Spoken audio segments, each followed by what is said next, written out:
Hello friends, आपके अपने channel Jaiswal virtual classes में एक बार फिर आपका बहुत बहुत स्वागत है। फ्रेंड्स, आज मैं राजनीति विज्ञान और राजनीतिक सिद्धांत से एक नए विषय के साथ फिर आपके बीच में उपस्थित हुआ हूं और आज की इस वीडियो में फ्रेंड्स हम लोग जानने वाले हैं संसदात्मक और अध्यक्षात्मक शासन प्रणाली के बारे में कि संसदात्मक शासन प्रणाली क्या होती है, अध्यक्षात्मक शासन प्रणाली क्या होती है, दोनों की विशेषताएं क्या है, दोनों के गुण दोष क्या हैं। इस वीडियो में हम दोनों शासन प्रणालियों को तुलनात्मक रूप से अध्ययन करते हुए चलेंगे और इससे जुड़े हुए छोटे बड़े तमाम बिंदुओं पर हम इस वीडियो में चर्चा करने वाले हैं। तो फ्रेंड्स, यदि आप हमारे चैनल पर पहली बार हैं तो कृपया हमारे चैनल जायसवाल वर्चुअल क्लासेस को सब्सक्राइब और लाइक कर दें। बेल आइकन का बटन जरूर प्रेस कर दीजिएगा जिससे हमारी आने वाली हर महत्वपूर्ण वीडियो की नोटिफिकेशन आप तक सबसे पहले पहुंचती रहे। और वीडियो अच्छा लगे फ्रेंड्स, इसे अपने मित्रों को भी शेयर कीजिएगा। और फ्रेंड्स, यदि आप चाहें तो हमें फेसबुक और टेलीग्राम पर भी जायसवाल वर्चुअल क्लासेस के नाम से फॉलो कर सकते हैं। नीचे डिस्क्रिप्शन में भी उसकी लिंक दी गई है, आप चाहें तो उसको वहां से भी देख सकते हैं। तो आइए फ्रेंड्स, बिना देरी के चलते हैं बोर्ड की तरफ और शुरू करते हैं आज का अपना टॉपिक।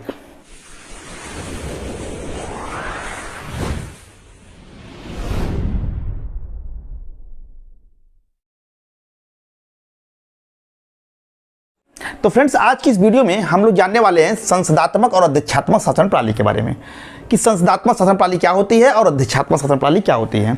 तो देखिए, नीचे लिखा गया है कि व्यवस्थापिका और कार्यपालिका के संबंध के आधार पर, यानी जो दोनों शासन प्रणालियों का बंटवारा किया गया है किसके आधार पर किया गया है कि व्यवस्थापिका और कार्यपालिका में कैसे संबंध है। इसके पहले का जो मेरा वीडियो था वो था एकात्मक शासन प्रणाली और संघात्मक शासन प्रणाली के बारे में। यदि आपने उसको नहीं देखा है तो नीचे डिस्क्रिप्शन में उसकी लिंक दी गई, आप उसको वहां से देख लीजिएगा। तो उन दोनों प्रणालियों का बंटवारा किसके आधार पर किया गया था कि केंद्र और राज्यों के बीच कैसे संबंध है, केंद्र और राज्यों के बीच शक्तियां बटी हुई कि नहीं है। अगर शक्तियां बटी हुई हैं तो वहां जहां बटी हुई हैं वहां पर संघात्मक शासन प्रणाली होगी और जहां सारी शक्तियां केंद्र के पास होती हैं वहां पर एकात्मक शासन प्रणाली होती है। तो उसका बंटवारा जो हुआ था केंद्र और राज्यों के बीच शक्तियों के बंटवारे के आधार पर वो शासन प्रणाली का जन्म हुआ था। और ये जो दोनों शासन प्रणालियां हैं इसका आधार क्या है? इसका आधार है कि व्यवस्थापिका और कार्यपालिका में किसी देश में कैसे संबंध पाए जाते हैं। अब एक लाइन में इसकी परिभाषा को आप समझिएगा। देखिए, व्यवस्थापिका और कार्यपालिका आपको जानना, आप जानते हैं कि सरकार के 3 अंग होते हैं, व्यवस्थापिका, कार्यपालिका और न्यायपालिका। यदि आप इसको नहीं जानते हैं, बेसिक ढंग से इसका बेस आपको क्लियर नहीं है, तो सरकार के अंग नामक मेरा एक वीडियो है बना हुआ है, आप उसको पहले अच्छे से एक बार देख लीजिएगा कि सरकार के जो 3 अंग हैं उसके बारे में बताया गया है। तो उसको आप यदि अच्छे से समझे रहेंगे तो बेस आपका क्लियर रहेगा, फिर आपको इसमें कोई दिक्कत नहीं आएगी। ठीक है, तो सरकार के 3 अंग होते हैं, व्यवस्थापिका, कार्यपालिका और न्यायपालिका। तो व्यवस्थापिका और कार्यपालिका की यहां बात हो रही है कि व्यवस्थापिका और कार्यपालिका में आखिर संबंध कैसे पाए जाते हैं। जिस देश में व्यवस्थापिका और कार्यपालिका में घनिष्ठ संबंध पाया जाता है वहां पर संसदात्मक शासन प्रणाली होती है और जहां पर व्यवस्थापिका कार्यपालिका से स्वतंत्र रहकर कार्य करती है, यानी व्यवस्थापिका और कार्यपालिका जो है वो स्वतंत्र होते हैं। व्यवस्थापिका कार्यपालिका में घनिष्ठता नहीं होती है बल्कि दोनों अपने अपने क्षेत्र में स्वतंत्र रहकर कार्य करते हैं, वहां पर अध्यक्षात्मक शासन प्रणाली पाई जाती है। तो जहां घनिष्ठता है दोनों में वहां संसदात्मक, जहां व्यवस्थापिका कार्यपालिका दोनों स्वतंत्र अपने अपने क्षेत्र में रहकर कार्य करते हैं तो वहां अध्यक्षात्मक शासन प्रणाली। अब देखिए, घनिष्ठता क्या है ये थोड़ा सा आप समझ लीजिए, इसको बेस है। देखिए, व्यवस्थापिका कार्यपालिका, हम भारत के उदाहरण दे रहे हैं। भारत में संसदात्मक शासन प्रणाली है। आपको यहाँ एग्जाम्पल में जो विभिन्न देशों के नाम लिखे गए उसमें भारत का भी नाम है। भारत में संसदात्मक शासन प्रणाली है तो हम भारत का एग्जाम्पल दे रहे हैं। देखिए, भारत में अगर संसदात्मक शासन प्रणाली है तो इसका मतलब व्यवस्थापिका और कार्यपालिका में घनिष्ठ संबंध है। अब भारत की व्यवस्थापिका हम किसको कहते हैं? भारत की व्यवस्थापिका का नाम संसद है और संसद के 2 सदन होते हैं, लोकसभा और राज्यसभा। ये हमारे यहाँ देश की व्यवस्थापिका होगी। और हमारे यहाँ कार्यपालिका कौन है? राष्ट्रपति आते हैं कार्यपालिका में, प्रधानमंत्री आते हैं, मंत्रिपरिषद आते हैं। यानी राष्ट्रपति, प्रधानमंत्री और मंत्रिपरिषद को मिलाकर के हमारे यहाँ कार्यपालिका का निर्माण होता है। ठीक है, अब देखिए कि किस तरह से दोनों मतलब व्यवस्थापिका और कार्यपालिका में घनिष्ठता क्या है, इसको देखिए आप।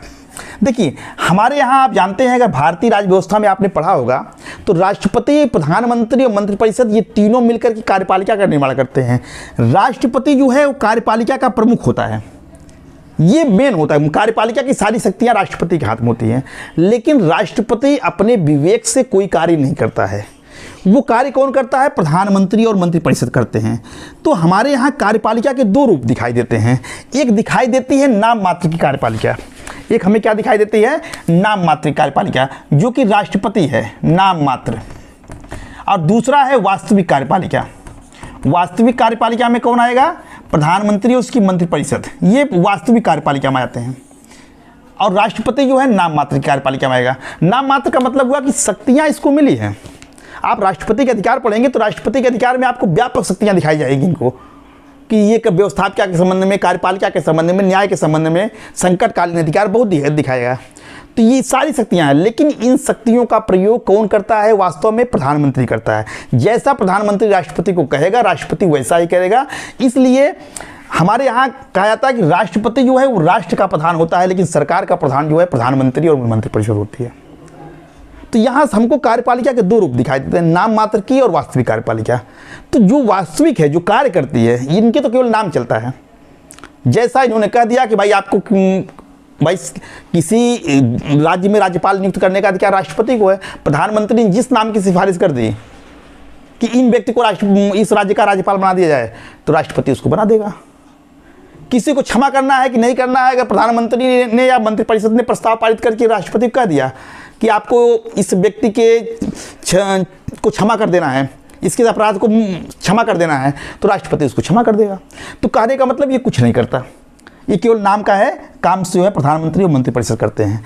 अब देखिए, तो संसदात्मक शासन प्रणाली में एक विशेषता है, अभी आगे बताएंगे, कि यहाँ नाम मात्र की और वास्तविक कार्यपालिका हमको दिखाई देगी। तो हमको वास्तविक कार्यपालिका से मतलब रखना है, ठीक है। घनिष्ठता क्या है मैं ये आपको बता रहा हूँ। वास्तविक कार्यपालिका कौन है? प्रधानमंत्री और मंत्रिपरिषद है, ठीक है फ्रेंड्स। अब देखिए, प्रधानमंत्री बनता कौन है? तो संसद का जब चुनाव, संसद में लोकसभा का चुनाव होता है, तो प्रधानमंत्री बनने के लिए क्या योग्यता है कि उसके लिए कहा गया है भारतीय संविधान में कि लोकसभा में बहुमत प्राप्त दल के नेता को राष्ट्रपति प्रधानमंत्री नियुक्त करता है। प्रधानमंत्री का अलग से चुनाव नहीं होता है। जब लोकसभा का चुनाव होता है, लोकसभा में वर्तमान समय में 545 संख्या है। जब 545 संख्या पर चुनाव होता है, तो चुनाव के बाद राष्ट्रपति यह देखता है कि किस राजनीतिक पार्टी को बहुमत मिला है। बहुमत का मतलब हुआ कि आधे से अधिक किस दल के लोग जीत के आए हैं। तो आधे से बहुमत का मतलब आधे से अधिक, तो 545 का बहुमत अगर निकालेंगे तो लगभग 273 आ जाएगा। यानी 273 व्यक्ति लोकसभा में जिस पार्टी से जीत के आएंगे, उसी पार्टी को माना जाएगा कि उसको बहुमत मिला है। तो वर्तमान समय में भारत के प्रधानमंत्री माननीय नरेंद्र मोदी जी हैं। नरेंद्र मोदी की पार्टी का नाम है बीजेपी। तो बीजेपी जो है, मान लीजिए कि 2019 का चुनाव हुआ, तो 2019 के चुनाव में राष्ट्रपति ने देखा कि भाई 273 से ज़्यादा लोग किसके जीत के आए हैं, तो पता चला बीजेपी के आए हैं। तो बीजेपी क्या हो गई? बीजेपी बहुमत प्राप्त दल हो गई। बीजेपी क्या हुई? बहुमत प्राप्त दल। यानी इस पार्टी को लोकसभा में बहुमत मिला है और किसी को नहीं है। तो राष्ट्रपति जो बहुमत प्राप्त दल होता है, उसका नेता कौन बनाया है? यानी इन लोगों ने अपना नेता किसको चुना है? जो आए जीत के बीजेपी के आए हैं, तो इन लोगों ने अपना नेता जो है नरेंद्र मोदी जी को चुना था। तो नरेंद्र मोदी जी को राष्ट्रपति जो है प्रधानमंत्री नियुक्त कर देंगे। यानी प्रधानमंत्री की नियुक्ति में राष्ट्रपति स्वतंत्र नहीं है। राष्ट्रपति किसको प्रधानमंत्री बनाता है? तो क्या लाइन लिखा गया है? लोकसभा में बहुमत प्राप्त दल के नेता को राष्ट्रपति प्रधानमंत्री बनाता है। तो लोकसभा में बीजेपी को बहुमत है, तो इनके नेता प्रधान माननीय नरेंद्र मोदी जी को चुना गया, तो नरेंद्र मोदी को उन्होंने प्रधानमंत्री बना दिया। कार्यपालिका का, वास्तविक कार्यपालिका का पहला प्रधान का नियुक्ति हो गया। अब अन्य मंत्रियों की नियुक्ति कौन करेगा? तो अन्य मंत्रियों की नियुक्ति राष्ट्रपति करेगा, लेकिन प्रधानमंत्री की सलाह पर। अब प्रधानमंत्री जब नियुक्त हो जाता है तो क्या करता है? सबसे पहले अपना मंत्रिपरिषद बनाता है कि हमारे पास कौन कौन मंत्री होंगे, उनको क्या विभाग मिलेगा। तो इसकी सूची एक बना करके प्रधानमंत्री जो है राष्ट्रपति को दे देता है कि हम इस व्यक्ति को इस विभाग का मंत्री बनाना चाहते हैं। तो उस विभाग का राष्ट्रपति उसको मंत्री बना देता है। लेकिन मंत्री बनने के लिए एक योग्यता है। वो योग्यता क्या है कि मंत्री कोई व्यक्ति तभी बनाया जा सकता है जब वह संसद का सदस्य हो। क्या होना चाहिए? संसद का सदस्य हो। अगर संसद का सदस्य नहीं है तो कोई भी व्यक्ति मंत्री नहीं बन सकता है। संविधान में एक लाइन आगे और भी जोड़ी है कि बिना संसद के सदस्य हुए भी कोई व्यक्ति मंत्री बन सकता है, लेकिन 6 महीने के अंदर उसे संसद के दोनों सदनों में से किसी भी सदन की सदस्यता ले लेनी पड़ेगी। तो कहने का मतलब कि बिना संसद के सदस्य बने आप 6 महीने ही मंत्री रह पाओगे, इससे ज़्यादा नहीं रह पाओगे। तो अगर संसद मंत्री रहना है तो संसद की सदस्यता लेनी पड़ेगी। तो कहने का मतलब कि प्रधानमंत्री जो है वो लोकसभा का नेता होता है, यानी वो भी संसद का सदस्य होगा। जितने मंत्री होंगे वो भी संसद के सदस्य होंगे। तो आपने देखा कार्यपालिका जो वास्तविक है, इसका निर्माण कहाँ से हो रहा है? इसका निर्माण हो रहा है व्यवस्थापिका यानी संसद से। सभी संसद के सदस्य जितने मंत्री हैं संसद के सदस्य, चाहे वो लोकसभा का होगा चाहे राज्यसभा का होगा, यानी सब व्यवस्थापिका के सदस्य हैं। और यही व्यवस्थापिका के सदस्य जो है वो प्रधानमंत्री बन जाते हैं, मंत्रिपरिषद का निर्माण करते हैं, मंत्री बन जाते हैं। तो हम देखते हैं कि यहाँ मंत्री और प्रधानमंत्री की दोहरी भूमिका होती है। जब वो कार्यपालिका के रूप में कार्य करते हैं तो कार्यपालिका के होते हैं, और वही सदस्य जब संसद में बैठते हैं तो संसद के एक सदस्य बन जाते हैं। तो आप देख रहे हैं कि व्यवस्थापिका और कार्यपालिका में कितनी घनिष्ठता है। यानी वास्तविक कार्यपालिका का निर्माण किससे हो रहा है? व्यवस्थापिका से हो रहा है। देश में जितने भी कानून बनते हैं, अब विधेयक दो प्रकार के होते हैं, एक सरकारी एक गैर सरकारी। गैर सरकारी विधेयक पास ही नहीं हो पाएगा, इसलिए क्योंकि लोकसभा में पास करने के लिए बहुमत चाहिए, और वो बहुमत उनके पास, विपक्ष के पास होता ही नहीं है। जितने भी विधेयक पास होते हैं वो मंत्रिपरिषद के द्वारा ही रखे जाते हैं। जो सरकारी विधेयक होते हैं यही रखेंगे, और ये इसलिए पास हो जाते हैं क्योंकि इनका बहुमत होता है, इसलिए अपने बहुमत के दम पर ये लोग विधेयक को पास भी करा लेते हैं।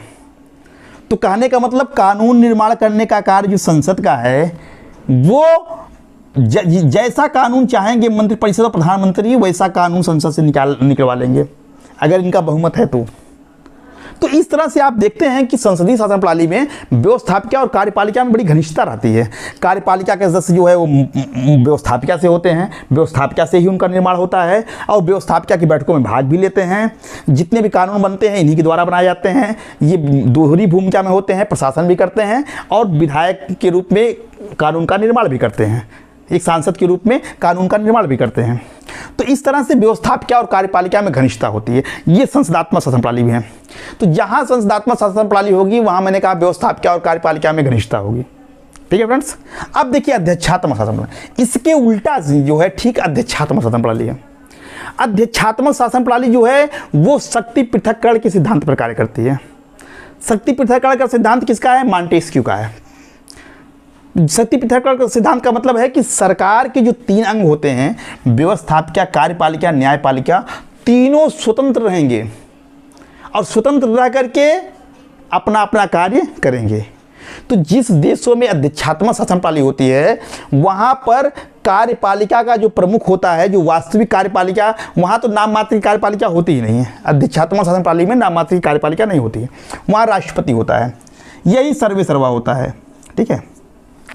तो जो कार्यपालिका का प्रमुख जो सर्वे सर्वा है उसका चुनाव जो है संसद से नहीं होता कि संसद के लोग राष्ट्रपति को चुनते हो। वो सीधा जनता के द्वारा प्रत्यक्ष या अप्रत्यक्ष रूप से चुना जाता है।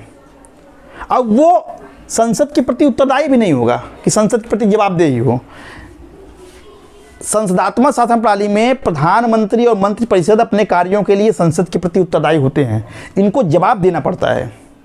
अगर ये कोई गलत कार्य करते हैं तो लोकसभा इनके खिलाफ अविश्वास का प्रस्ताव पारित कर देती है, और अगर अविश्वास का प्रस्ताव लोकसभा ने प्रधानमंत्री या मंत्रिपरिषद के खिलाफ पारित कर दिया तो प्रधानमंत्री और मंत्रिपरिषद को त्यागपत्र देना पड़ता है। तो इनकी उत्तरदायित्व किसके प्रति होती है? लोकसभा के प्रति होती है, संसद के प्रति होती है। तो इस तरह से यहाँ उत्तरदायित्व होता है। लेकिन अध्यक्षात्मक शासन प्रणाली में कोई उत्तरदायित्व नहीं होता।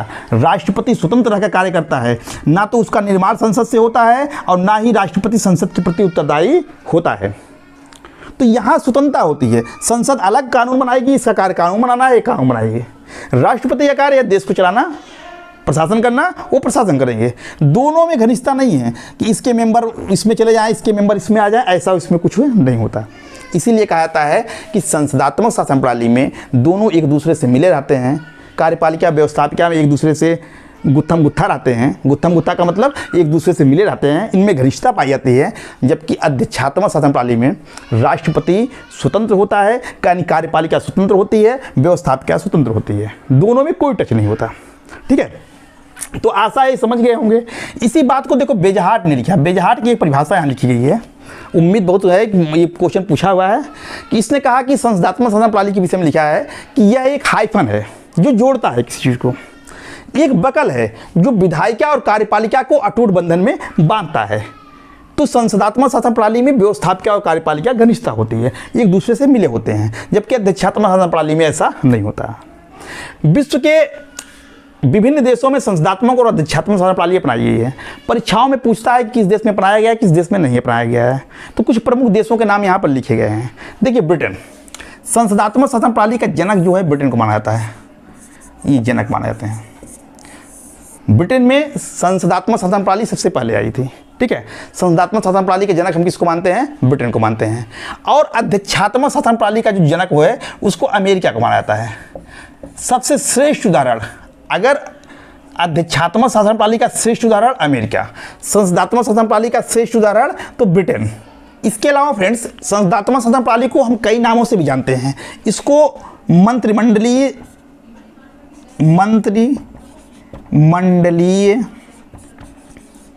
शासन भी कहते हैं, इसको उत्तरदायी शासन भी कहा जाता है, उत्तरदायी शासन भी कहा जाता है।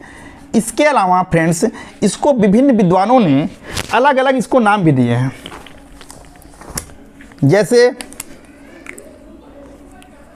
क्रॉसमैन ने कहा इसको, क्रॉसमैन।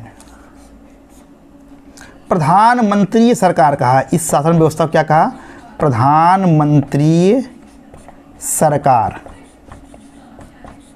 आइवर जेनिंग्स ने,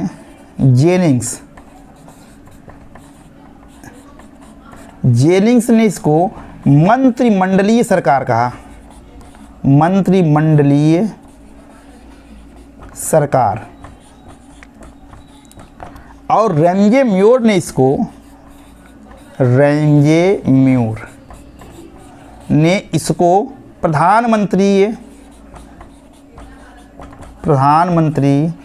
तानाशाही प्रणाली कहा। फ्रेंड्स इस तरह से संसदात्मक शासन प्रणाली को कई नामों से जानते हैं। संसदात्मक शासन प्रणाली, मंत्रिमंडलीय शासन प्रणाली, उत्तरदायी शासन प्रणाली। और प्रधानमंत्री और मंत्रिमंडल जो है वो इसमें वास्तविक कार्यपालिका होती है, शासन की वास्तविक शक्तियों का यही उपयोग करते हैं।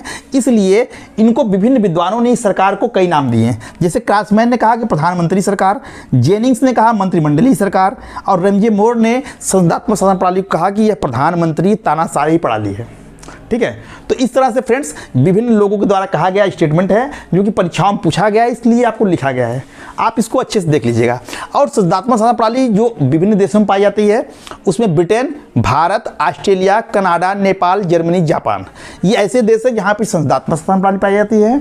और अमेरिका, ब्राज़ील, फिलीपींस, लाइबेरिया, दक्षिण America, Paraguay, Verma, Peru, Indonesia और अल्जीरिया, ये ऐसे देश हैं जहाँ पर कि अध्यक्षात्मक शासन प्रणाली पाई जाती है। तो फ्रेंड्स अब हम चलते हैं, देखते हैं कि संसदात्मक और एकात्मक शासन प्रणाली की क्या विशेषताएं होती हैं। तो फ्रेंड्स ये है संसदात्मक और अध्यक्षात्मक शासन प्रणाली की विशेषताएं। दोनों को पैरेलल लिख दिया गया है ताकि आप दोनों के अंतर क्या होते हैं, दोनों की समानताएं क्या हैं, इसको आप बारीकी से समझ सकें। देखिए संसदात्मक शासन प्रणाली और अध्यक्षात्मक शासन प्रणाली की जो पहली विशेषता है उसको जो मैंने आपको बताया वही उसका प्रमुख विशेषता है कि व्यवस्थापकीय और कार्यपालिका में घनिष्ठ संबंध पाया जाता है। यह संसदात्मक शासन प्रणाली की पहली विशेषता है। यानी यहाँ पर जो कार्यपालिका होती है, कार्यपालिका में जो वास्तविक कार्यपालिका होती है यानी प्रधानमंत्री और मंत्रिमंडल है, उसका निर्माण जो है व्यवस्थापकीय यानी संसद से होता है। वो सारे के सारे संसद के सदस्य होते हैं। तो इस तरह से इसमें जो है संसदात्मक शासन प्रणाली में दोनों में घनिष्ठ संबंध पाए जाते हैं। जबकि अध्यक्षात्मक शासन प्रणाली में राष्ट्रपति जो है वो सर्वे सर्वा होता है और वो व्यवस्थापिका से पृथक होता है। यानी अध्यक्षात्मक शासन प्रणाली में व्यवस्थापिका व कार्यपालिका का दोनों का पृथक अस्तित्व होता है। दोनों एक दूसरे से स्वतंत्र होते हैं, किसी का किसी के ऊपर विशेष नियंत्रण नहीं होता है और दोनों स्वतंत्र रहकर कार्य करते हैं। अध्यक्षात्मक शासन प्रणाली जो है वो मॉन्टेस्क्यू के शक्ति पृथक्करण सिद्धांत पर आधारित है। शक्ति पृथक्करण सिद्धांत का मतलब मैंने आपको बता दिया कि जो शासन के 3 अंग हैं तीनों अपने अपने क्षेत्र में स्वतंत्र रहेंगे। तो सरकार के जो अंग हैं व्यवस्थापकीय, कार्यपालिका, यही नहीं न्यायपालिका भी, जैसे अमेरिका जो है अध्यक्षात्मक शासन प्रणाली का सबसे अच्छा उदाहरण है। तो अमेरिका में व्यवस्थापकीय, कार्यपालिका, न्यायपालिका तीनों अपने अपने क्षेत्र में पृथक है, तीनों स्वतंत्र है अपने अपने क्षेत्र में। तो यहाँ पर स्वतंत्रता पाई जाती है व्यवस्थापकीय और कार्यपालिका में, ये पहली विशेषता है।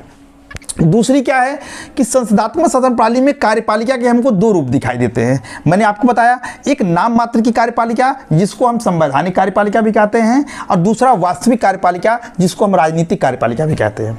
ठीक है, चाहे नाम मात्र की या संवैधानिक कार्यपालिका बात एक ही है और वास्तविक और राजनीतिक कार्यपालिका बात एक ही है।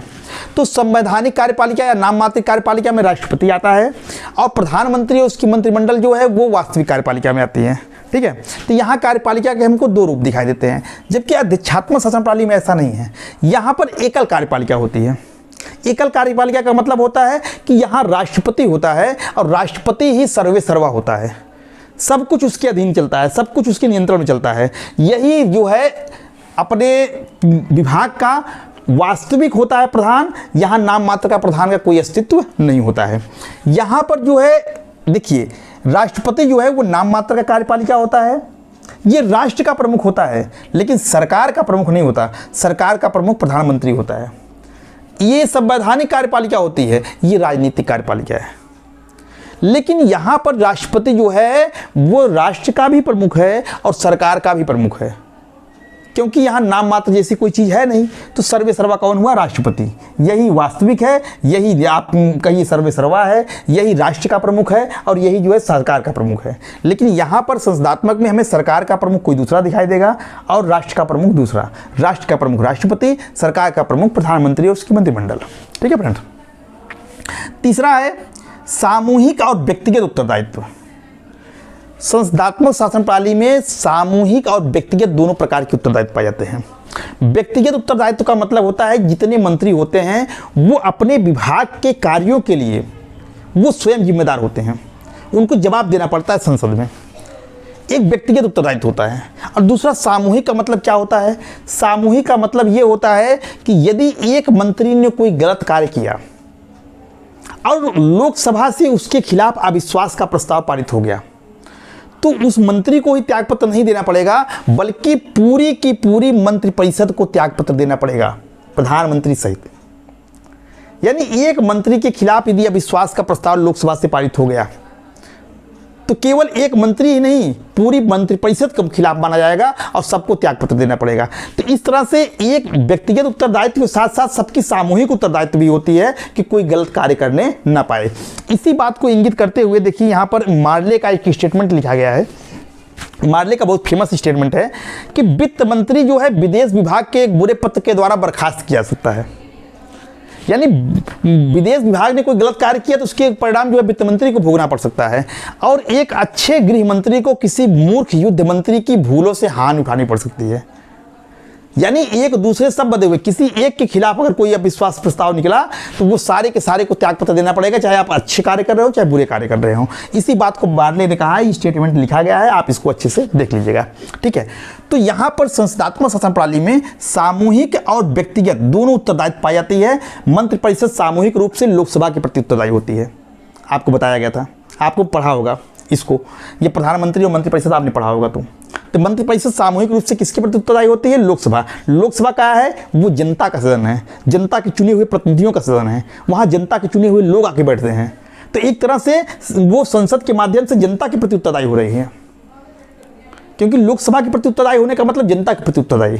तो यहाँ उत्तरदायित्व पाया जाता है। लेकिन अध्यक्षात्मक शासन प्रणाली में ऐसा नहीं है, यहाँ अनुत्तरदायित्व होता है, क्योंकि राष्ट्रपति अपने कार्यों के लिए संसद यानी व्यवस्थापिका के प्रति उत्तरदायी नहीं है, वो उसकी जवाबदेही नहीं है। और ऐसा नहीं है कि जहाँ मतलब कि अध्यक्षात्मक शासन प्रणाली होती है वहाँ मंत्रिपरिषद नहीं होते हैं, वहाँ भी मंत्रिपरिषद होते हैं, लेकिन यहाँ पर राष्ट्रपति मंत्रिपरिषद का निर्माण करता है। राष्ट्रपति जब बन गया तो वो अपने हिसाब से अपने जिसको चाहे मंत्री रख ले। इसके लिए जरूरी नहीं है कि उस व्यक्ति को संसद का सदस्य होना चाहिए, व्यवस्थापिका का सदस्य होना चाहिए, इसके लिए बाउंडेशन नहीं है। ये जिसको चाहे, जिस व्यक्ति को चाहे अपने मंत्रिमंडल में शामिल कर सकता है, जब चाहे उसको हटा सकता है, ये इसके ऊपर निर्भर करता है। तो यहाँ पर ये इस अपने कार्यों के लिए राष्ट्रपति जो है वो व्यवस्थापिका के प्रति उत्तरदायी नहीं है, तो इसलिए इसको अनुत्तरदायी शासन कहा जाता है, जबकि संसदात्मक शासन प्रणाली को उत्तरदायी शासन कहते हैं, क्योंकि ये अपने समस्त कार्यों के लिए लोकसभा के प्रति उत्तरदायी होता है। ठीक है फ्रेंड्स। अब देखिए अगली विशेषता है कार्यपालिका का अनिश्चित कार्यकाल। यानी कि संसदात्मक शासन प्रणाली में कार्यपालिका का कार्यकाल निश्चित नहीं होता है, अनिश्चित होता है। यहाँ कार्यपालिका मैं कह रहा हूँ तो कार्यपालिका का मतलब है कि वास्तविक कार्यपालिका की बात हो रही है, प्रधानमंत्री और उसकी मंत्रिपरिषद की बात हो रही है। तो इसके कार्यकाल अनिश्चित होता है, निश्चित नहीं होता है। आपने प्रधानमंत्री या मंत्रिपरिषद को जब पढ़ा होगा भारतीय राज्य व्यवस्था में, तो उसमें आपने इसके जब कार्यकाल को देखा होगा मंत्रिपरिषद के, तो मंत्रिपरिषद के कार्यकाल में क्या लिखा था? उसमें एक लाइन लिखी होगी कि मंत्रिपरिषद का कार्यकाल अनिश्चित होता है। मंत्रिपरिषद तब तक अपने पद पर कार्य करती है जब तक कि उसके लोकसभा का विश्वास प्राप्त है। लोकसभा का विश्वास, लोकसभा का विश्वास का मतलब क्या हुआ? लोकसभा का विश्वास का मतलब है कि जब तक उसको लोकसभा में बहुमत है, क्योंकि प्रधानमंत्री कौन बनेगा? लोकसभा में बहुमत प्राप्त दल का नेता प्रधानमंत्री बनता है, वही तो बनता है, मैंने अभी आपको बताया था। तो कैसे प्रधानमंत्री बन गया? जब उसको बहुमत थी तभी तो बन गया, और तब उसने अपनी मंत्रिपरिषद बनाया। तो जब तक उसके बहुमत है यहाँ पर लोकसभा में, यानी जब तक उसके 273 से ज़्यादा कैंडिडेट हैं, तब तक इसका मतलब लोकसभा का उसको विश्वास है।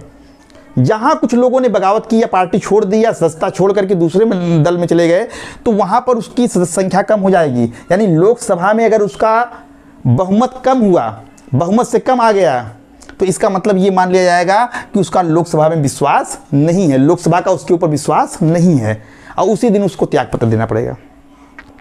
तो इसीलिए कहा जाता है कि मंत्रिपरिषद का कार्यकाल क्या है? अनिश्चित है। वह तब तक अपने पद पर रहेगी जब तक उसको लोकसभा का विश्वास है, यानी जब तक उसका लोकसभा में बहुमत है तब तक वो अपने पद पर कार्य करेगी। अगर लोकसभा में लगभग बहुमत 5 साल तक बना रहा तो 5 साल तक मैक्सिमम कार्य कर सकती है। अब बहुमत अगर जिस दिन खत्म हो जाएगा उस दिन प्रधानमंत्री और उसकी मंत्रिपरिषद को त्यागपत्र देना पड़ेगा। तो इसलिए यहाँ पर हम आपने प्रधानमंत्री का कार्यकाल, लोकसभा कार्यकाल पढ़ा होगा 5 साल, राष्ट्रपति कार्यकाल 5 साल पढ़े होंगे, लेकिन इसके लिए ये वर्ड नहीं लिखा गया है कि लोकसभा कार्यकाल 5 साल, मंत्रिपरिषद का कार्यकाल 5 साल होता है। आपको लिखा होगा कि मंत्रिपरिषद का कार्यकाल अनिश्चित होता है। वह तब तक अपने पद पर कार्य करेगी जब तक कि लोकसभा का विश्वास प्राप्त है। तो यहाँ पर आप देखते हैं कि जो वास्तविक कार्यपालिका होती है उसका कार्यकाल अनिश्चित होता है, ठीक है, लेकिन अध्यक्षात्मक शासन प्रणाली में कार्यपालिका का कार्यकाल निश्चित होता है।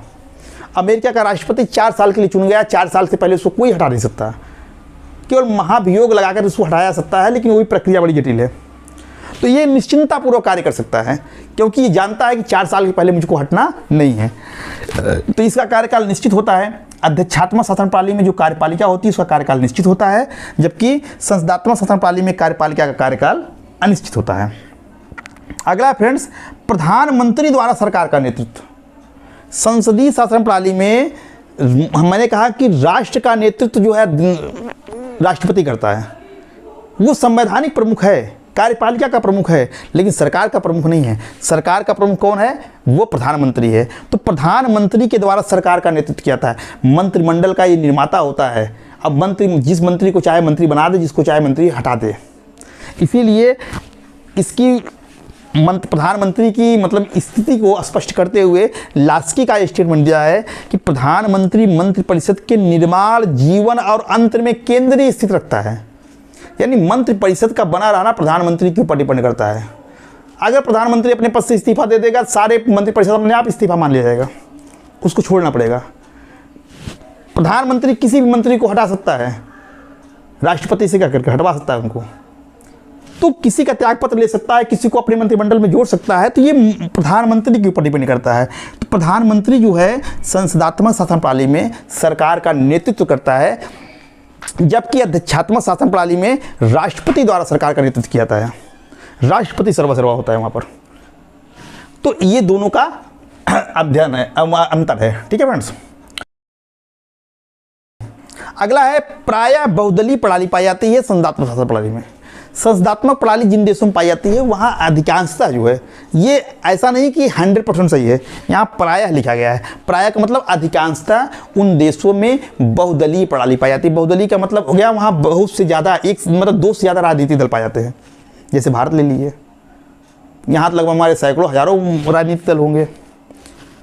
लेकिन जहाँ पर अध्यक्षात्मक शासन प्रणाली पाई जाती है वहाँ प्रायः द्विदलीय प्रणाली पाई जाती है। जैसे अमेरिका आप लीजिए, डेमोक्रेट और रिपब्लिक, ये 2 ही राजनीतिक पार्टियां हैं वहाँ पर।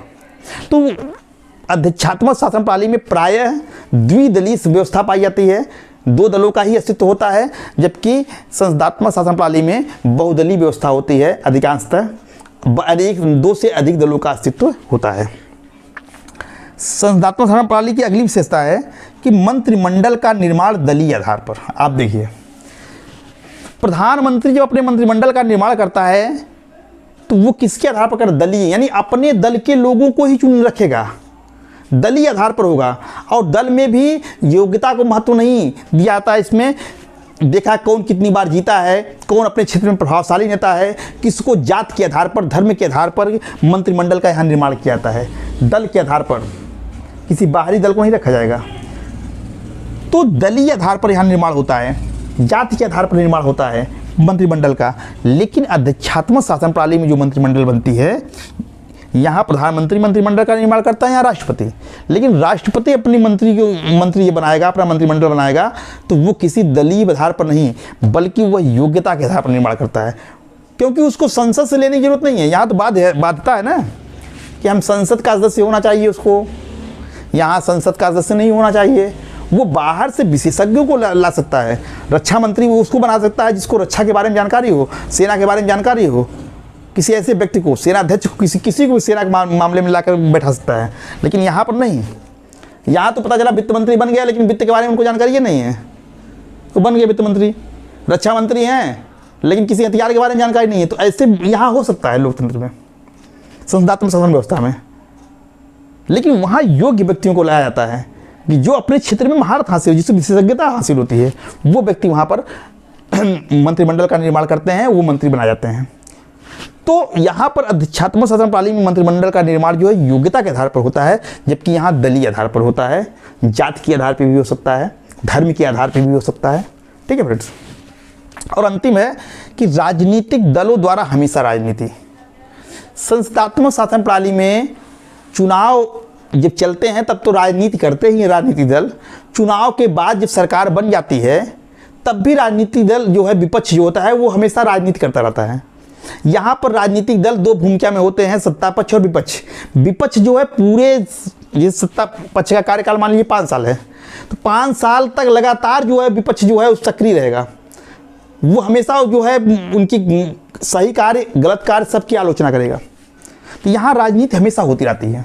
लेकिन अध्यक्षात्मक शासन प्रणाली में जो राजनीतिक दल होते हैं वो चुनाव के समय ही, यहाँ चुनाव के समय ही राजनीतिक दल सक्रिय होते हैं। जैसे अमेरिका में चुनाव हो रहा है तभी डेमोक्रेटिक और रिपब्लिक सब सक्रिय होंगे, और इसके बाद वहाँ पर विरोध वगैरह ये सब नहीं होते हैं कि राजनीतिक दल हमेशा जो है सक्रिय रहें। तो वहाँ राजनीतिक दल केवल चुनाव के समय ही सक्रिय होते हैं, जबकि संसदात्मक शासन प्रणाली में राजनीतिक दल हमेशा सक्रिय होते हैं, हमेशा राजनीति करते रहते हैं। तो फ्रेंड्स, ये था दोनों शासन प्रणालियों की विशेषताएं। अब हम देखते हैं दोनों शासन प्रणालियों के क्या गुण हैं और क्या दोष हैं। तो फ्रेंड्स, ये है संसदात्मक और अध्यक्षात्मक शासन प्रणाली के गुण और दोष। तो छोटे बड़े मिलाकर काफ़ी गुण दोष हो जाते हैं, लेकिन प्रमुख गुण और प्रमुख दोष जो है यहाँ बोर्ड पर लिख दिया गया है। इधर संसदात्मक शासन प्रणाली के गुण लिखा गया है और इधर अध्यक्षात्मक शासन प्रणाली के दोष, क्योंकि इसका गुण इसका दोष बन जाता है और इसका दोष जो है इसका गुण बन जाता है। तो दोनों कंपेयर करके आपको लिख दिया गया है। ठीक है फ्रेंड्स, देखिए शुरू करते हैं। संसदात्मक शासन प्रणाली का जो पहला गुण है यह है कि व्यवस्थापिका व कार्यपालिका में सामंजस्य और सहयोग होता है। देखिए, मैंने कहा कि संसदात्मक शासन प्रणाली में व्यवस्थापिका और कार्यपालिका में घनिष्ठ संबंध पाया जाता है। व्यवस्थापिका से ही कार्यपालिका का निर्माण होता है। तो सरकार जो है, जो सरकार चलाता है, इस मानी प्रधानमंत्री इसमें सरकार का प्रमुख होता है। तो ये सरकार चला रहा है, तो किस तरह की कानून की आवश्यकता है, जिस तरह की उसको कानून की आवश्यकता होगी, जैसा वो आवश्यकता महसूस करेगा, उसी तरह से वो कानून जो है व्यवस्थापिका से पास करा सकता है, क्योंकि उनका बहुमत होता है। तो वो बहुमत के आधार पर अपने मनचाहा कानून पास करा करके कानून जो है पास करवाते हैं, और जिसके आधार पर शासन में सामंजस्य बना रहता है। तो कार्यपालिका व्यवस्थापिका एक दूसरे को सहयोग करती हैं। ये जैसा कानून चाह रहा है वैसा व्यवस्थापिका से पास करवा लेते हैं और अपने अच्छे ढंग से शासन चलाते हैं। तो यहाँ पर कार्यपालिका और व्यवस्थापिका में सामंजस्य और सहयोग होता है, जिससे देश का प्रगति होती है, देश में शासन में संचालन में कुशलता आती है। तो ये संसदात्मक शासन प्रणाली का गुण हो गया।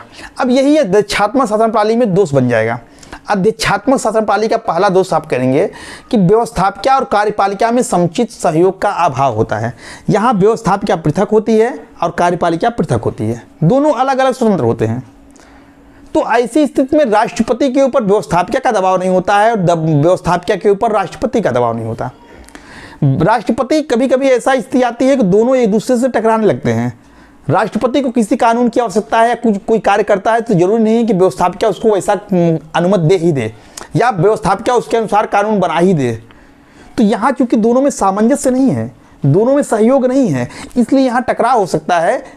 यहाँ पर उतनी बढ़िया व्यवस्था नहीं चल सकती है, क्योंकि राष्ट्रपति चाह रहे हैं इस तरह कानून, व्यवस्था क्या उसको पास ही नहीं कर रही है। लेकिन यहाँ पर चूंकि बहुमत होता है इसलिए दोनों पास करा लेते हैं, तो शासन अच्छे से चलता है।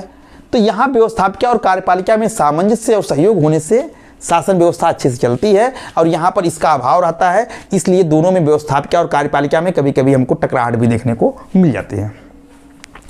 दूसरा है संसदात्मक शासन प्रणाली जो है ये उत्तरदायी शासन प्रणाली होती है, क्योंकि जितने मंत्री होते हैं, जितनी मंत्रिपरिषद होती है, प्रधानमंत्री होते हैं, वो सब जो है अपने कार्यों के लिए संसद के पहले और निम्न सदन यानी लोकसभा के प्रति उत्तरदायी होते हैं। लोकसभा के माध्यम से एक तरह से वो जनता के प्रति उत्तरदायी होते हैं। लेकिन अध्यक्षात्मक शासन प्रणाली अनुत्तरदायी शासन होती है, क्योंकि इसमें कार्यपालिका जो है व्यवस्थापिका के प्रति उत्तरदायी नहीं होती है। संसदात्मक शासन प्रणाली का ये तीसरा गुण है कि सरकार की निरंकुशता का भय नहीं होता। निरंकुशता का भय इसलिए नहीं होगा कि सरकार का कार्यकाल पहले का अनिश्चित है, इनका निश्चित ही कार्यकाल नहीं है कि कितने साल तक रहेंगे। कह दिया गया जब तक विश्वास है तब तक रहोगे, नहीं विश्वास है हट जाओगे, यानी जब तक बहुमत है तब तक आप रहोगे। और दूसरा, एक तो इनका अनिश्चित कार्यकाल होता है, दूसरा विपक्ष जो है हमेशा सक्रिय रहता है। थोड़ा सा भी गलत कार्य करेंगे तुरंत चिल्लाने लगता है कि देखिए ये हो गया, ये हो गया, हमेशा हाहाकार, संसद से लेकर सड़क तक हंगामा हो जाता है। तो इसलिए संसदात्मक सरकार में चूंकि इनका कार्यकाल अनिश्चित होता है, दूसरे विपक्ष हमेशा सक्रिय रहता है, इसलिए ये सरकार जो है निरंकुश नहीं हो पाती है। निरंकुशता का भय यहाँ पर कम होता है, ना होता है, नहीं होती है। लेकिन अध्यक्षात्मक सरकार शासन प्रणाली में दोनों चीज़ें होती हैं। यहाँ कार्यपालिका का निश्चित कार्यकाल होता है, इसलिए कार्यपालिका का जो अध्यक्ष होता है, राष्ट्रपति होता है, वो निश्चिंत रहता है कि 4 साल के पहले हमें कोई हटा नहीं सकता है। और यहाँ विपक्ष जो है सक्रिय नहीं रहता, केवल चुनाव के समय सक्रिय रहता है, इसलिए भी ये निश्चिंतता रहती है। तो यहाँ पर कार्यपालिका की निरंकुशता का भय बना रहता है कि राष्ट्रपति चाहे जब भी निरंकुश हो सकता है। संसदात्मक शासन प्रणाली की अगला विशेषता है, अगला गुण है कि जनमत व राजनीतिक चेतना जागृत करने में सहायक। संसदात्मक शासन प्रणाली जनमत और राजनीतिक चेतना जागृत करने में ज़्यादा सहायक होती है। जनमत का देखिए, आप जब जनमत निर्माण के साधन जब आपने पढ़ा होगा तो उसमें राजनीतिक दलों को भी पढ़ा होगा कि जनमत निर्माण में राजनीतिक दल भी सहायक होते हैं। जनमत आपका एक टॉपिक है, किसी दिन इस पर वीडियो बनेगी। तो जनमत निर्माण के साधनों में आपने राजनीतिक दलों को पढ़ा होगा। तो संसदात्मक शासन प्रणाली में राजनीतिक दल जो है हमेशा सक्रिय रहते हैं। सरकार के अच्छे कार्यों को अच्छे कार्यों को तो सब विपक्ष कहता ही नहीं है, अच्छे कार्य में भी कमी निकाल देगा। तो हमेशा जो है उसकी आलोचनाओं को वो ले जाकर के जनता के सामने रखता रहता है।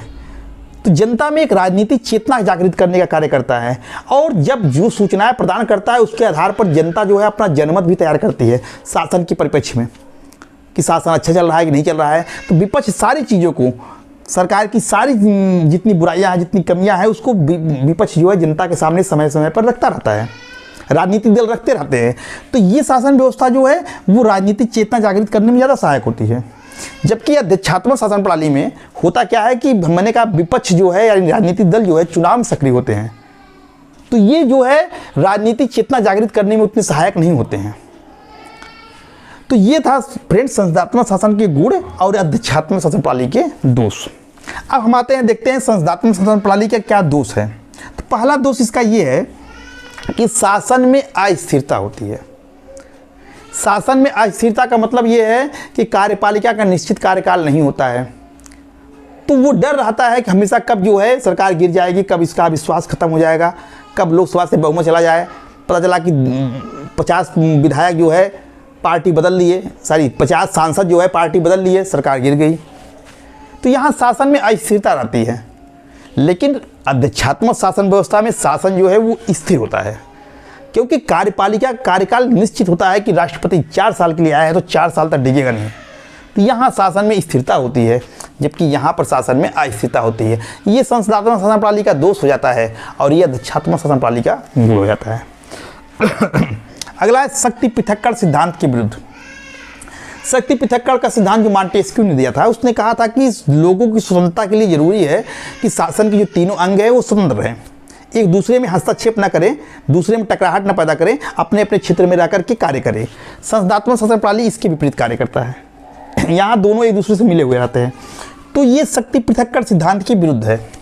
लेकिन अध्यक्षात्मक शासन प्रणाली शक्ति पृथक्करण सिद्धांत के अनुकूल है। यहाँ पर शासन के तीनों अंग व्यवस्थापिका, कार्यपालिका और न्यायपालिका स्वतंत्र रह करके अपने अपने क्षेत्र में कार्य करती है। ठीक है, तो ये शक्ति पृथक्करण सिद्धांत के पर आधारित होता है यह शासन व्यवस्था, जबकि यह शक्ति पृथक्करण सिद्धांत के विरुद्ध होती है। ठीक है, अगला है संसदात्मक शासन प्रणाली का एक दोष यह है कि यह संकट काल के लिए कम उपयुक्त मानी जाती है। संकट काल में शीघ्र निर्णय लेने की जरूरत होती है। शीघ्र निर्णय लेने के लिए अब प्रधानमंत्री जो है मंत्रिमंडल की बैठक बुलाएगा, वहाँ से निर्णय पास होगा, तो इसमें समय लग सकता है, क्योंकि यहाँ पर प्रधानमंत्री को कई जगह से उसकी परमिशन लेना पड़ेगा, संसद से भी उसको पास करना पड़ेगा, तो यहाँ पर समय लग जाता है। लेकिन अधिष्ठात्मक शासन प्रणाली संकट काल के लिए ज़्यादा उपयुक्त मानी जाती है, क्योंकि वहाँ निर्णय लेने वाला व्यक्ति एक है, वो है राष्ट्रपति। तो राष्ट्रपति तुरंत निर्णय लेगा, शीघ्र निर्णय लेगा, उसको अपने मंत्रिपरिषद को पूछने की आवश्यकता नहीं है, वो तुरंत निर्णय ले सकता है। तो संकट काल के लिए जो है शीघ्र निर्णय की आवश्यकता पड़ती है, उसके लिए अधिष्ठात्मक शासन प्रणाली ज़्यादा उपयुक्त है, जबकि संसदात्मक शासन प्रणाली कम उपयुक्त है। ठीक है, अगला है दलबंदी के दोषों से युक्त। संसदात्मक शासन प्रणाली जो है वो दलबंदी के दोषों से युक्त होती है। इसमें मैंने बताया कि प्रायः जो है बहुदलीय व्यवस्था होती है, अधिक राजनीतिक दल होते हैं, तो वो जो है हमेशा सरकार के अच्छे कार्यों को भी उसमें कमियां निकाल करके उसके ऊपर दबाव बनाए रहते हैं, काम करने नहीं देते हैं, वो हमेशा सक्रिय रहते हैं। 5 साल लगातार चाहे चुनाव हो चाहे ना हो सक्रिय हैं। थोड़ा सा भी कुछ इधर उधर होता है, धरना प्रदर्शन हड़ताल के माध्यम से सरकार के सामने और उत्पन्न करते रहते हैं। ये दलबंदी के दोष से युक्त रहती है। यहाँ दलीय जो है व्यवस्थाएं जो है, राजनीतिक दल जो हैं वो विभिन्न प्रकार की समस्याएं हमेशा खड़ी करते रहते हैं, सक्रिय रहते हैं। लेकिन जो है अधिष्ठात्मक शासन प्रणाली जो है इस दलबंदी के दोष से मुक्त है। यहाँ केवल चुनाव के समय ही सक्रियता देखने को मिलेगी, उसके बाद सरकार अपना कार्य आसानी से करेगी, 4 साल तक उसको कोई डिस्टर्ब नहीं करेगा। तो ये दलबंदी के दोषों से मुक्त होता है, जबकि ये दलबंदी के दोषों से युक्त होती है। इसके अलावा अकुशल शासन व्यवस्था, संसदात्मक शासन प्रणाली जो है वो अकुशल शासन व्यवस्था इसको कहा जाता है। इसलिए इसकी आलोचना करते हैं कि जो मंत्री होते हैं उनके लिए विशेष कोई योग्यता नहीं है। मंत्री बनने के लिए मैंने ये कहा कि एक ही योग्यता है कि वो संसद का सदस्य होना चाहिए। संसद का सदस्य तो मंत्री बन सकता है, लेकिन जिसका मंत्री बन रहा है उसकी योग्यता है उसको। रेलवे मंत्री बन रहा है तो रेल की जानकारी है उसको बस। रक्षा मंत्री बन रहा है, रक्षा के क्षेत्र में कितनी जानकारी है। वित्त मंत्री बन रहा है तो अर्थव्यवस्था को कितना जानता है वो भारत की। इसके लिए कोई योग्यता का मापदंड नहीं है। तो प्रायः क्या होता है कि संसदात्मक शासन प्रणाली में संतुलन बनाए रखने के लिए जातीय, धार्मिक, क्षेत्रीय संतुलन बनाए रखने के लिए मंत्री बना दिए जाते हैं।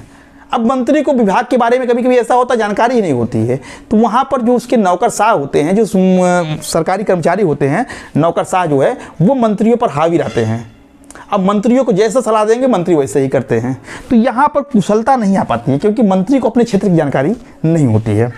जबकि अधिष्ठात्मक शासन प्रणाली में शासन में कुशलता इसलिए होती है कि राष्ट्रपति जो है मंत्रिपरिषद का निर्माण करता है, वो योग्य व्यक्तियों को ढूंढ कर लाता है। उसके लिए बाउंडेशन नहीं है कि हमको संसद से ही लेना है, वो कहीं से भी ले सकता है। योग्य व्यक्तियों को ढूंढेगा, जो अपने क्षेत्र के विशेषज्ञ होते हैं उनको जो है मंत्रिपरिषद में रखता है, जिससे शासन में कुशलता होती है और वो जो मंत्री बनते हैं वो अपने क्षेत्र के जानकार होते हैं, तो उनके ऊपर नौकरशाही हावी नहीं हो पाती है। तो यहाँ नौकरशाही जो है हावी रहती है, लेकिन यहाँ पर नहीं रहती है। तो यहाँ शासन में अकुशलता होती है, जबकि यहाँ शासन में कुशलता होती है। इसी बात को रमजी मयूर ने कहा है संसदात्मक शासन के परिप्रेक्ष्य में कि मंत्रिपरिषदीय उत्तरदायित्व की आड़ में वस्तुतः यहाँ पर नौकरशाही तैरती है। मंत्री का उत्तरदायित्व है, लेकिन काम सब नौकरशाह कर रहे हैं। तो मंत्रिपरिषदीय उत्तरदायित्व की आड़ में वस्तुतः नौकरशाही तैरती है। तो यहाँ नौकरशाही का बोलबाला होता है अगर मंत्री अनुभवहीन है तो, जबकि अधिष्ठात्मक शासन प्रणाली में ऐसा नहीं होता। तो फ्रेंड्स, ये थे संसदात्मक शासन प्रणाली और अधिष्ठात्मक शासन प्रणाली के गुण और दोष। आई होप कि आपको ये वीडियो समझ में आया होगा और आपके सारे डाउट्स जो इस टॉपिक से रहे होंगे वो क्लियर हो गए होंगे। और उम्मीद करता हूँ कि परीक्षा में कहीं से भी क्वेश्चन घुमाए आप सारे के सारे क्वेश्चन सही करके आएंगे। तो फ्रेंड्स, वीडियो आपको कैसे लगी कमेंट में जरूर बताइएगा और मिलते हैं आपको एक नए वीडियो के साथ। तब तक के लिए आपका दिन शुभ हो। धन्यवाद।